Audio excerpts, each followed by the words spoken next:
Hello guys, nagluto ako ng munggo na may inihaw yung natuyo. Tapos gas lagyan ko siya ng alokate. Yan.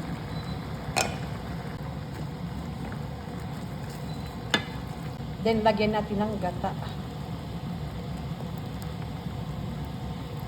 Yan. Ito yung gata oh. Para siya guys, tunay na gata. Believe me. Organic siya yun. Kaso nga lang almost $3 to sa Walmart ko ito nabili. Kuluin lang natin yung tapos maglagay tayo ng asin. Yan, tuwa tayong asin. Tapos garlic powder, onion powder. Haluin natin, haluin. Yan, pwede na to. Lagay pala tayo ng paminta guys.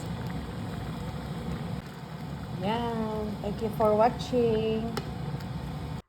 So, ito na siya guys. Ang finished product.